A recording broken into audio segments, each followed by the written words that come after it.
Okay, and we have the distance of 1 meter between these two. We have 2 meters here,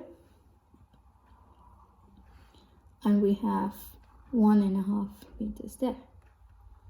So I do apologize, as usual. I'm not a great artist, so it's not to scale, but I'm just going to show you the concept of how to solve this kind of problem. Okay, so first of all, what you need to do is to select a point of reference, which means, in your P1, what you did was you try to redirect all your forces towards a pivot point. So here you have 2 pivot points, A and D. Okay, all you need to do now is to just select one. Okay, if you look at the example on the slide, they have selected D as their point of reference. So we're just going to follow that. Now, knowing that moment is force times distance, and this distance has to be perpendicular distance, okay, what we're going to try and do is to find the value for both RA and RD by using the concept of moment. Okay, so let's say that D is your pivoting point. Okay, we're going to start working on all these forces towards pivot point D. So we're going to find all the moments of all these forces that's provided to you about point D. Okay, so let's start with RA.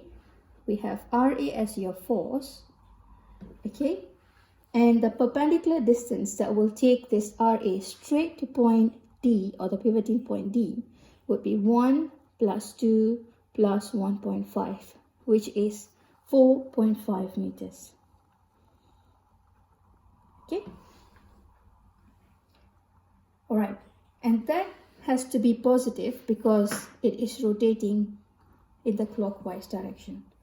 Okay, it is rotating in the clockwise direction. And then let's look at this force number 2, which is 8 kilonewton. 8 kilonewton force is pointing downwards. Okay, it's pointing downwards.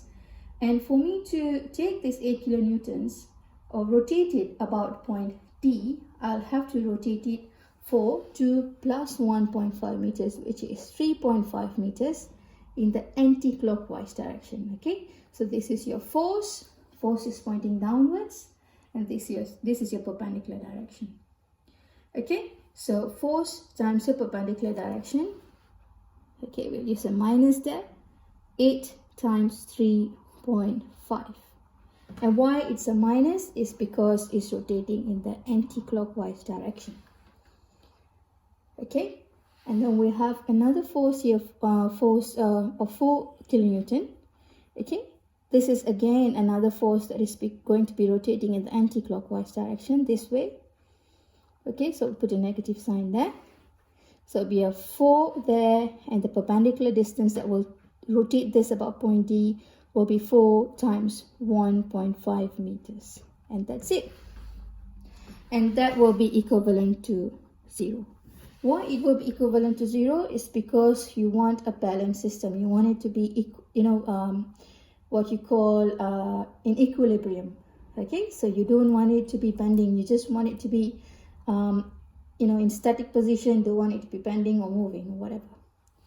Right, so now solving this, okay, I'm just going to go straight and solve this. Your RA would be equivalent to 7.56 kilonewton. So how to arrive to this answer is by rearranging the formula. Of course, you can add this up together and then bring it to the other side of the equation and then divide it with 4.5. All right. So because we have a shortage of space here, I'm going to just remove this. Okay, we're going to remember that RA is 7.56 kilonewton. Okay, we're going to remember that this is 7.56 kilonewton. Okay, once we have found RA, we're going to find what RD is. So this is really simple. You don't have to do all this moment thing again. All you need to do is remember that when a system is in equilibrium, the total forces in the system will be equivalent to 0. So all you need to do is you add up all the forces that's available here based on the direction of the arrow. If it's pointing upwards, then it will be a positive. If it's pointing downwards, it will be a negative. So all the upwards positive and downwards positive, you can add them up together now. So we have 7.56 positive minus 8 negative minus 4 plus RD